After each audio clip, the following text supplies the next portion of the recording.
The Greeks used to say that Artemis was the daughter of Zeus and Leto, and the twin sister of Apollo, that she was born on the 6th day of the month in a grove in Ortygia, that she was the goddess of the chase, and so they represented her with a bow and arrows and with an animal at her side. The Romans called her Diana. To them she was the goddess of childbirth, and the mothers of the newly born babes used to offer their clothing to her.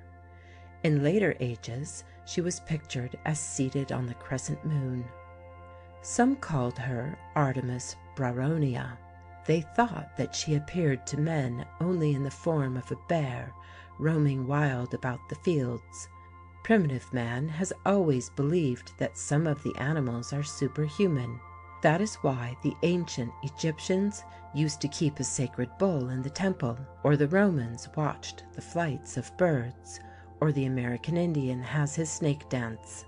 When the bear goddess was displeased or hungry, she attacked men and killed them.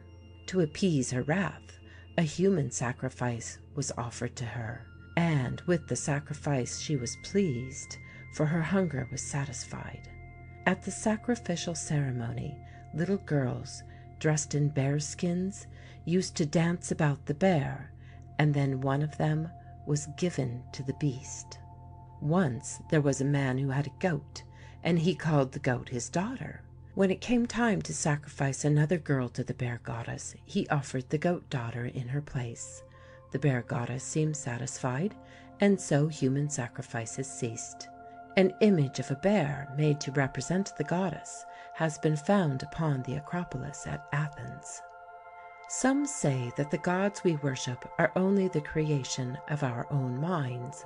They are born with us, and they develop as we develop. They possess the forms and the characteristics which we think our gods should possess. Perhaps the goddess Artemis was at first a bear, and when in time she assumed the human form, she became the goddess of the chase, or of agriculture, or of sailors, or of childbirth, or of the moon. So Artemis, or Diana, had many births and many names and many different duties to perform in the many lands where she was worshipped. There were some who said that in very early days a wooden statue of a goddess fell from heaven into a thicket, and that vines twining about it held it upright, that men found the goddess standing in the thicket and began to worship her. Some say that the goddess was Artemis, and that the place where she fell was in Greece. Others say that she was Cybele, the Asiatic mother goddess of the earth, who was worshipped especially by the female warriors, the Amazons. The place where she fell was near the coast of Asia Minor, where the river Cayster empties into the sea. Her statue, so later pictures of it inform us, was of wood. Upon the head was a mural headdress to represent the wall of a city. The upper part of the body was entirely covered with breasts, for she was the mother of all the earth. The lower part of her body terminated with a pillar, all carved with the figures of animals, or perhaps wrapped about with an embroidered cloth. The thicket where the statue fell was transformed to a grove. In the grove was an aged cedar tree, perhaps more venerated than the others about it, and in its great hollow trunk the statue was placed. The hollow cedar tree was the first temple of the goddess. Not far from the grove where the sacred temple tree used to stand was a little valley lying between the hills Prion and Coressus. Tradition tells us that long before the days of Homer, a migrating band of Amazons settled in the valley. Perhaps those women warriors built a city there, and were later driven away by the Carians and Pelasgians. About 1100 BC, Androclus, son of Codrus, king of Athens, arrived in the valley with a party of Greeks from Ionia, and then begins the story of the Greek city of Ephesus. The story is long and eventful, for the city, lying by a good harbor at the entrance to Asia Minor, became the center of trade and wealth and culture, and more than that, it was the great religious center of all the Orient. The religious history of the city may have begun with the Amazons who worshipped the Oriental Cybele, for when the Greeks came to Ephesus, she was the local goddess of the place. They seem to have associated her or confused her with their own Artemis or Diana, and so the great Diana of Ephesus was the composite offspring of both Greek and Oriental deities. How long the goddess was contented to live in the hollow cedar tree, history does not tell us. Perhaps the old tree was blown down by the wind, or perhaps, as the fame of the goddess increased, she desired a more stately residence, for in the 8th century BC, a platform of greenish stone was built about the place where the tree had stood, and upon the platform her statue and an altar were placed. A stone wall was then built about the platform, but the goddess still stood beneath the open sky. This was her second temple, but her first one of stone, and to it the worshippers brought gifts of metal and ivory and bone and crystal and paste and glass and clay. Some of these early gifts to the goddess are now carefully preserved in the British Museum. The fame of the goddess spread, for she seemed to bring prosperity to all who worshipped her. By the year 650, she had outgrown her little shrine, and it was enlarged and placed at a higher level. But her statue continued to stand in the very same place. This was her third temple. Diana had scarcely entered her new abode when it happened that hordes of the wild Cimmerians overran the country and burned the temple, yet they spared Ephesus. The people said that Diana had saved the city, and therefore at once a fourth temple, larger and on a higher foundation, was built to the protecting goddess. It was of a Greek type, surrounded with columns, but we know little of its details. Chersiphon and his son Metagenes of Knossos were its architects. The increasing fame of the goddess brought larger and larger numbers of pilgrims from afar to worship at her shrine, and they carried back to their homes wonderful tales of her power. Her gifts increased, and even the new temple was scarcely large enough to contain them. A still greater temple was required, and it was decided that all the people should have a part in building it. From 560 to 546, Croesus, the wealthiest man of the ancient world, was the king of Lydia, and Ephesus, then a mighty city, fell into his hands. Croesus had been told that his riches and power were so great that they might arouse even the jealousy of the gods, and to prevent such a calamity, he contributed liberally to the building fund of the new temple. History does not tell us the amount of his gift, but it was so large that he was regarded as its builder. Thus, the fifth temple of Diana came into existence. It stood in the same place where all of the earlier temples had stood, but at a higher level. It was so large that its cella alone covered all the space which they had occupied, yet the statue still marked the place where the old cedar tree had stood. Paeonius of Ephesus and Demetrius, a priest of the temple, were its architects. Its stone was the white marble from the hills 7 miles away. Its main foundation was 360 feet in length and 180 in width. Its entire ground plan covered an area of 80,000 square feet.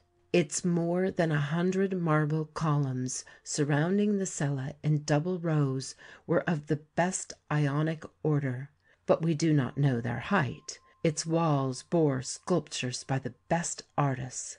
We are told that 120 years passed before it was completed. But at last, some time between 430 and 420 B.C., it was dedicated.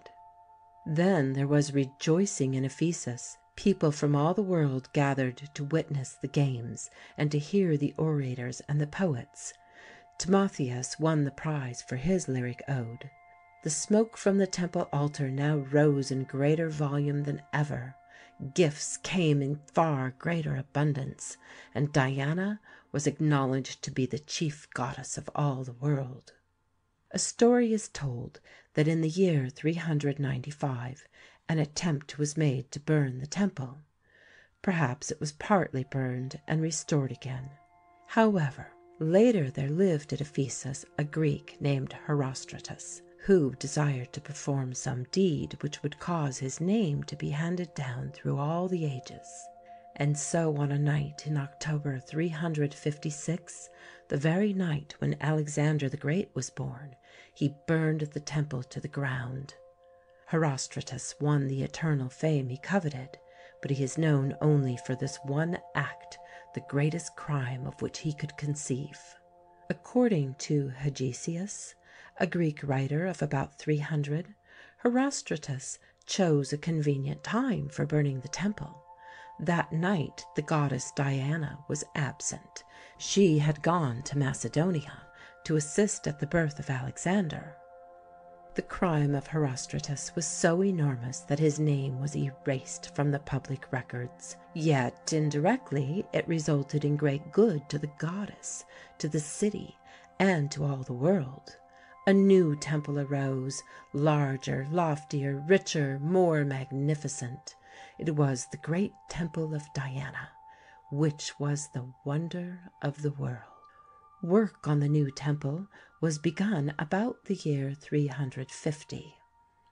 And though Pliny says that 120 years were required for its construction, it seems to have been completed in a third of that time. In 334, when Alexander came to Ephesus, he offered to defray the cost of its completion, if he might be permitted to dedicate it in his own name to the goddess. The Ephesians, unwilling that such great honour should be given to the Macedonian, and yet fearing to displease him, replied, "It is not fitting that one god should build a temple to another god." Though the aid of Alexander was refused, Dinocrates, his favourite architect, who planned the city of Alexandria, supervised its construction. Pliny, however, says that Chersiphron was the architect. The new temple stood on the site of all the others. Its foundation, enlarged to 418 feet in length and 239 in width, was built up with great blocks of stone 7 feet above the older temples, and 10 stone steps led to its surface. Upon the foundation was the temple platform 9½ feet higher. It was reached by 14 steps. The temple itself was 342 feet long and 164 feet in width. 127 great stone columns, 6 feet in diameter at the base, and more than 60 feet tall, supported the roof. The columns were about 17 feet apart, and a row of 8 of them extended along the front. 36 of the columns, some square and others round, were donated by the kings of different countries, and were sculptured in relief from the base to the height of 20 feet. Above the sculptures they were fluted. The great cella was partly open to the sky, and the roof about the opening was covered with large white marble tiles. The friezes were sculptured by the greatest artists, but unfortunately we know little of them. Before the temple entrance stood the great image of the goddess, probably a large reproduction of the wooden statue which long before fell from heaven. Such was the outer appearance of the temple. In most respects it resembled the Greek temples of that age. It was not alone its size, nor its sculptured decorations, which gave it a place among the seven wonders. The elaborate service, the wealth, the varied business interests it controlled, the wide influence it exerted, all united in adding to its fame. Though several of the ancient writers have written of the temple, Pliny, who saw it only after it had been standing 400 years, has given us one of the fullest accounts. He says: "The most wonderful monument of Grecian influence, and one that merits our genuine admiration, is the temple of the Diana of Ephesus, which took 120 years in building, a work in which all Asia joined. A marshy soil was selected for its site, in order that it might not suffer from earthquakes, or the chasms which they produce. On the other hand, again, that the foundations of so vast a pile might not have to rest upon a loose and shifting bed, layers of trodden charcoal were placed beneath, with fleeces covered with wool upon the top of them. The entire length of the temple is 425 feet, and the breadth 225. The columns are 127 in number, and 60 feet in height, each of them presented by different kings. 36 of these columns are carved, and one of them by the hands of Scopas.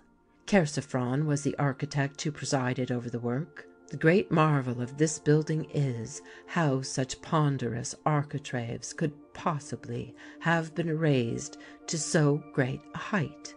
This, however, the architect effected by means of bags filled with sand, which he piled up upon an inclined plane until they reached beyond the capitals of the columns. Then, as he gradually emptied the lower bags, the architraves insensibly settled in the places assigned them. But the greatest difficulty of all was found in laying the lintel, which he placed over the entrance doors. It was an enormous mass of stone, and by no possibility could it be brought to lie level upon the jambs which formed its bed, in consequence of which the architect was driven to such a state of anxiety and desperation as to commit suicide. Wearied and quite worn out with such thoughts as these, during the night, they say, he beheld in a dream the goddess in honor of whom the temple was being erected, who exhorted him to live on, for that she herself had placed the stone in its proper position. And such, in fact, next morning was found to be the case, the stone apparently having come to the proper level by dint of its own weight. The other decorations of this work would suffice to fill many volumes, but they do not tend in any way to illustrate the works of nature. Diana of Ephesus, as we have seen, was partly Asiatic and partly European in origin. Her temple service was Asiatic rather than Greek. Neither the priests nor the priestesses were permitted to marry. At the head of the temple staff was an official who bore the Persian title of Megabyzus. The Greeks called him the Neocorus. Just how he attained his office we do not know, but probably he was appointed by the state. A little ivory statue found in the ruins of the temple a few years ago is supposed to represent him. The priests were graded according to the services they rendered.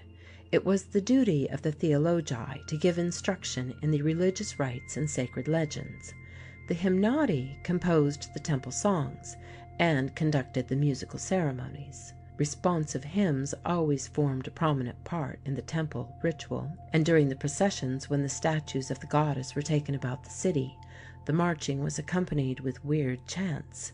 The heroi, who must have been by far the largest class of the priests, performed the manual work about the temple.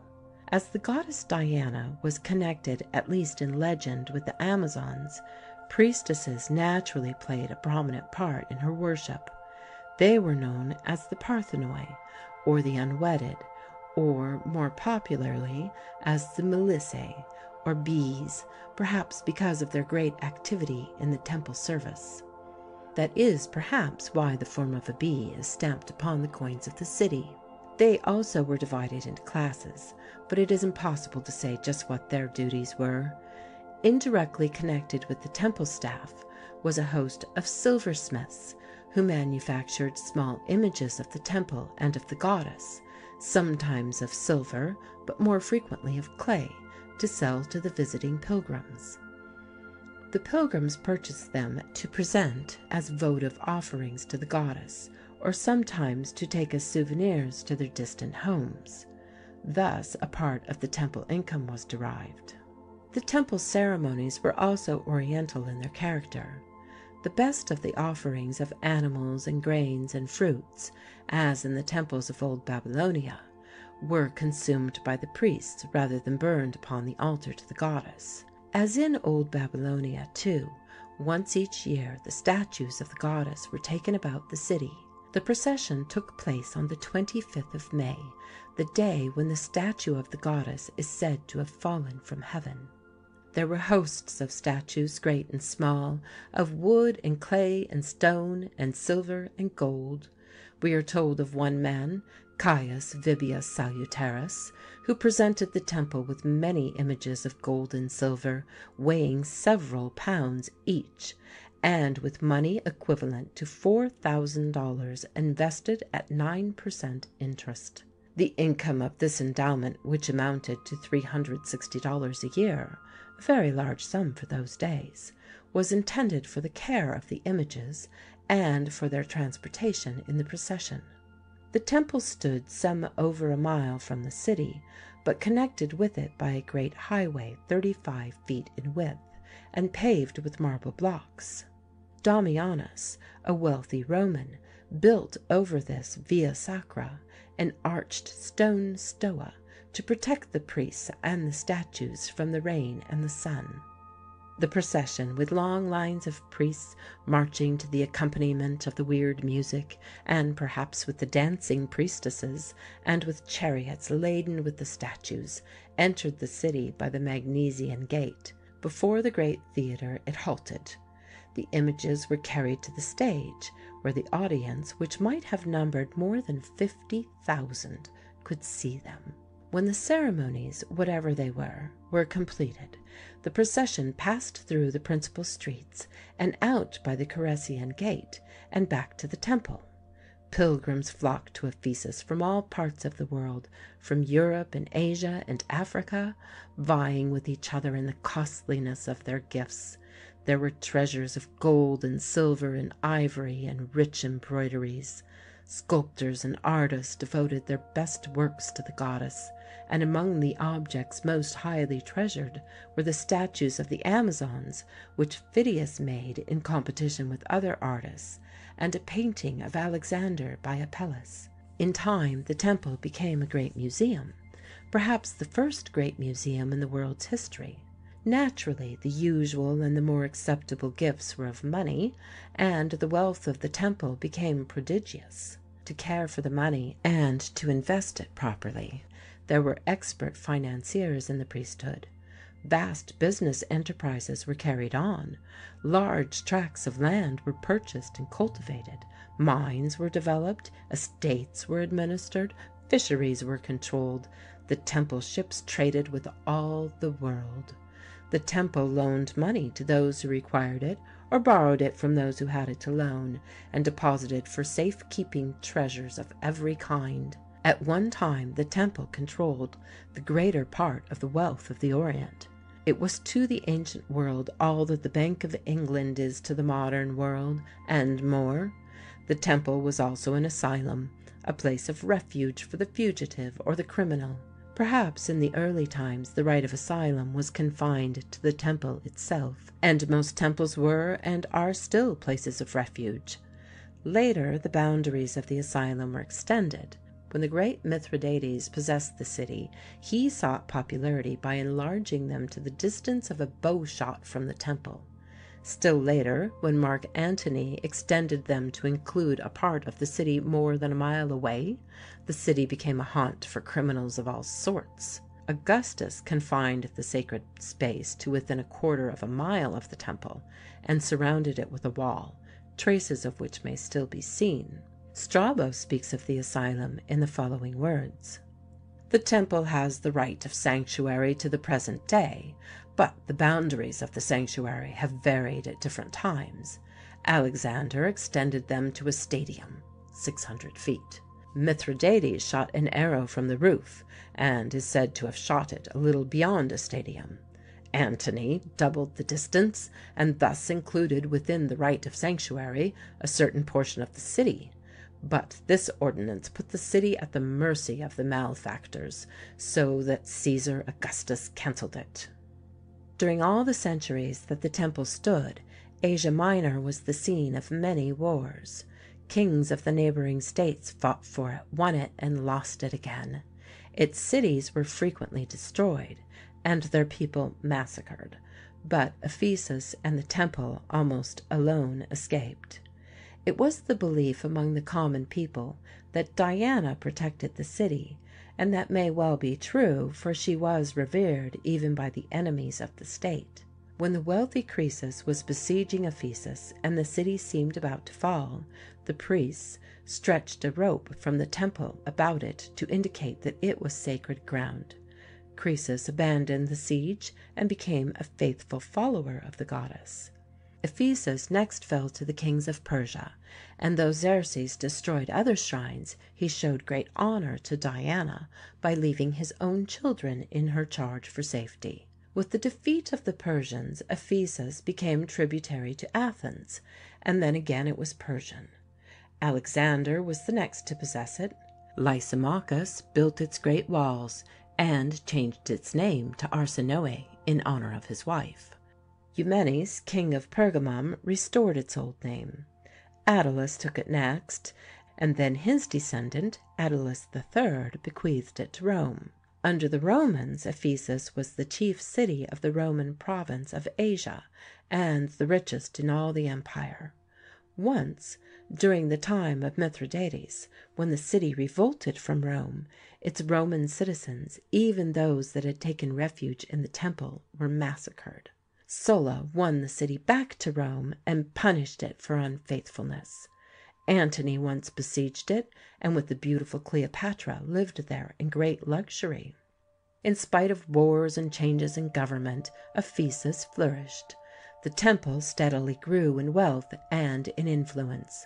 Christianity came to the world, and in 57 A.D. St. Paul, on one of his missionary journeys, came there. He was a brave man to attack the goddess in her own home, and as eloquent as brave, for the people listened eagerly to him. The pilgrims who had come from afar to worship the goddess were drawn to the new religion, and instead of spending their money for the little shrines of the temple, they returned home, taking the new religion with them. The story is told in the biblical book of the Acts, chapter 19. "And it came to pass that Paul came to Ephesus, and he went into the synagogue and spake boldly for the space of 3 months, disputing and persuading the things concerning the kingdom of God. And many that believed came and confessed and shewed their deeds. Many of them also which used curious arts brought their books together and burned them before all men. And they counted the price of them, and found it 50,000 pieces of silver. And the same time there arose no small stir about that way. For a certain man named Demetrius, a silversmith, which made silver shrines for Diana, brought no small gain unto the craftsmen, whom he called together with the workmen of like occupation, and said, Sirs, ye know that by this craft we have our wealth. Moreover, ye see and hear that not alone at Ephesus, but almost throughout all Asia, this Paul hath persuaded and turned away much people, saying that they be no gods, which are made with hands, so that not only that this our craft is in danger to be set at naught, but also that the temple of the great goddess Diana should be despised, and her magnificence should be destroyed, whom all Asia and the world worshippeth. And when they heard these things, they were full of wrath, and cried out, saying, Great is Diana of the Ephesians. And the whole city was filled with confusion.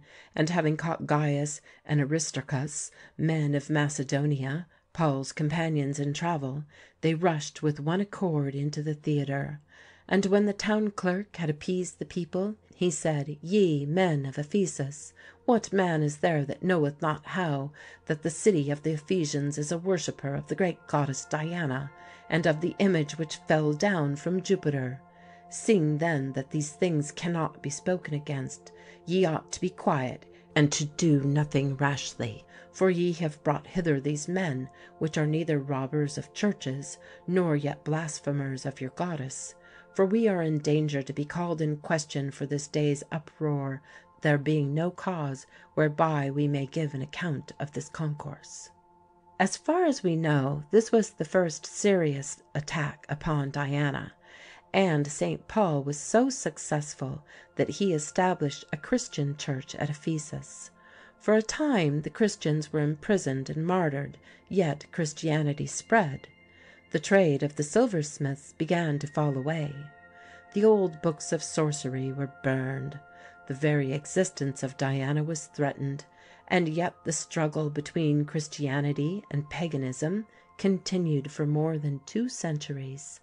In 262 A.D., the invading Goths destroyed the city and burned the temple. It was another severe blow to Diana. A smaller temple, which was built on the old site, was destroyed by the zealous Christians, and the followers of the goddess were persecuted.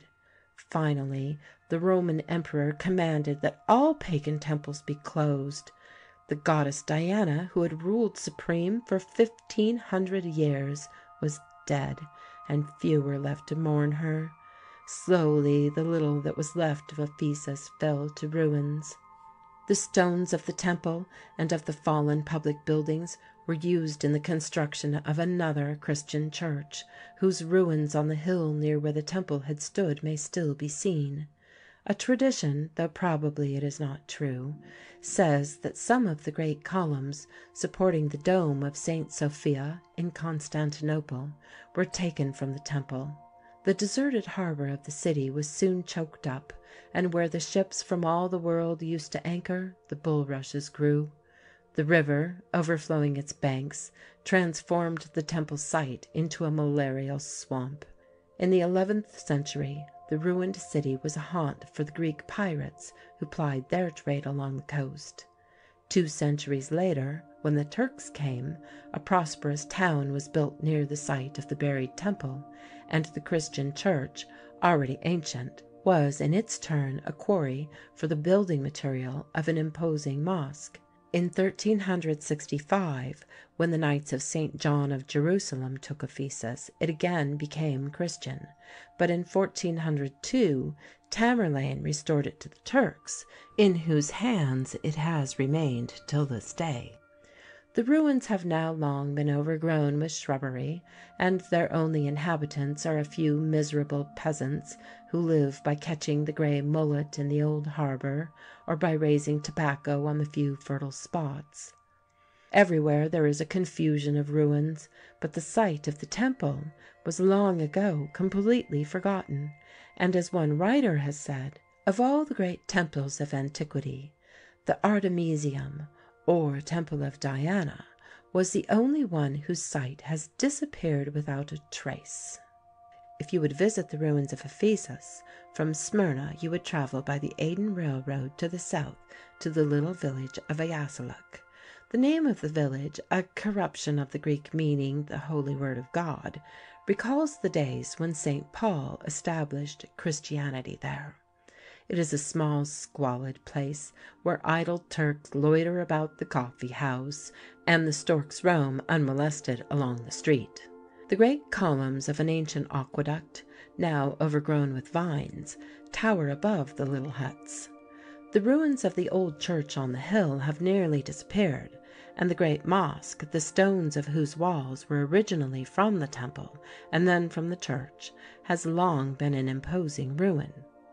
A mile from the village is the great Magnesian Gate, and beyond it, in the valley between the hills, are ruins and shrubbery and waste and silence everywhere.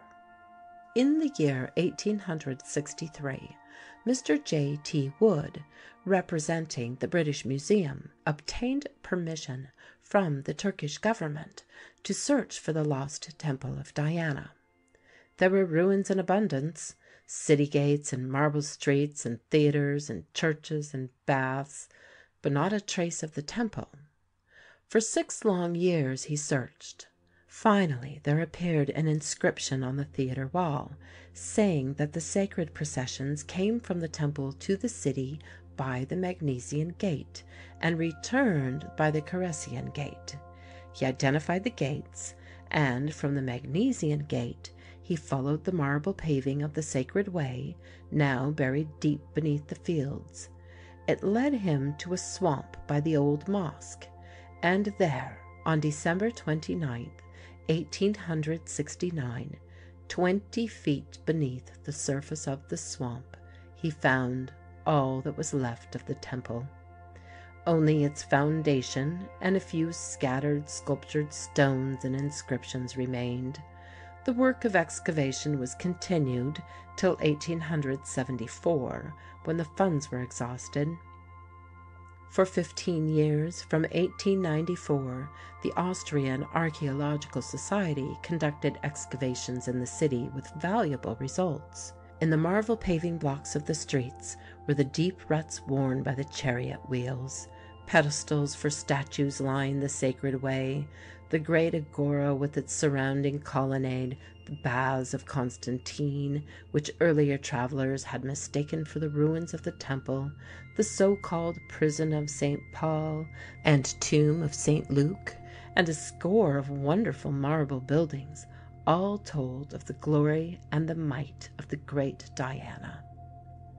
Of more importance to our story were the excavations by Hogarth of the British Museum.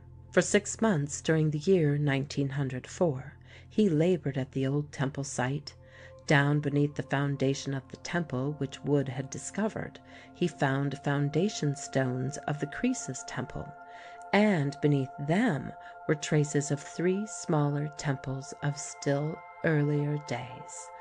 Thus the ruins repeat the long-lost story of the temple, which, because it was great and beautiful and rich, because it was a place of refuge, a museum, a bank, because it was revered more widely than any other, was the wonder of the world.